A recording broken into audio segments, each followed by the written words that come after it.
DJ Ram बाबू Murmur.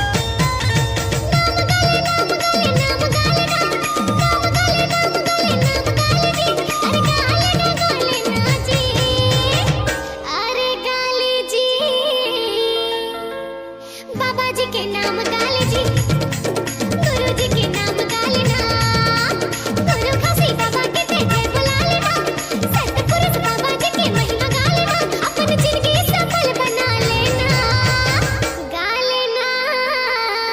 DJ Ram बाबू मुरमुर। गुरु जी के नाम गाले ना, नाम गाले नाम गाले नाम गाले ना, नाम गाले नाम गाले नाम गाले जी, अरे गाले ना गाले ना गा।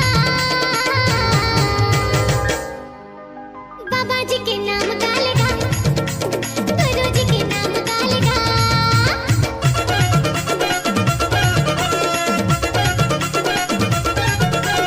डीजे राम बाबू मुरमुर।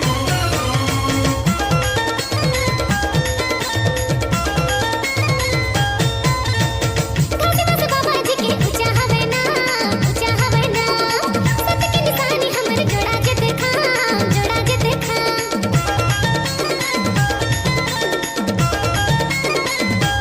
डीजे राम बाबू मुरमुर। बाबा जी के ऊंचा हवे ना, ऊंचा हवे ना, सत के निशानी हमर जोड़ा के देखा, जोड़ा के देखा।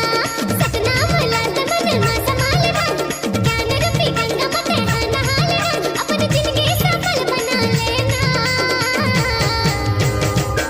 अरे गाले ना। गुरु जी के नाम गाले गा, बाबा जी के नाम गाले गा।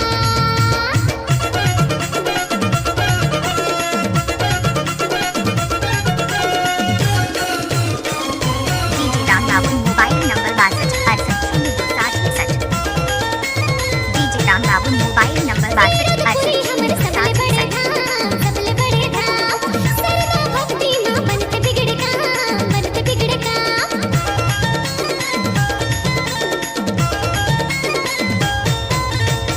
गिरधपुरी हमर सबले बड़े धाम, सबले बड़े धाम, सर्व भक्ति मां बनते बिगड़े काम, बनते बिगड़े काम। मोह माया मां रहते छन गुलाम ना, गुरु बिना पार कोनो नहीं तपाया, अपनी जिंदगी सफल बना लेना, डीजे राम बाबू मुरमुर। बाबा जी की महिमा गालेगा, गुरु जी की महिमा गालेगा, नाम गाले नाम गाले नाम गालेगा, नाम गाले नाम गाले नाम गालेगा, अरे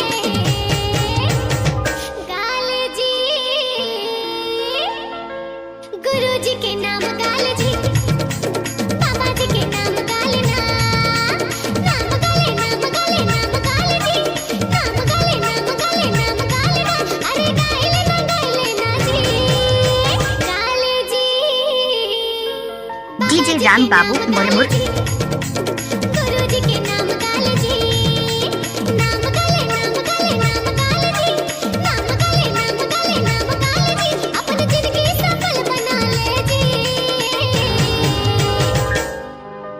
बाबा के महिमा गाले जी, गुरु के नाम गाले जी, बाबा के महिमा गाले जी, गुरु के नाम गाले जी, बाबा के महिमा गाले जी, गुरु के नाम गाले जी, बाबा के महिमा गाले जी, गुरु के नाम गाले जी। डीजे राम बाबू मुरमुर।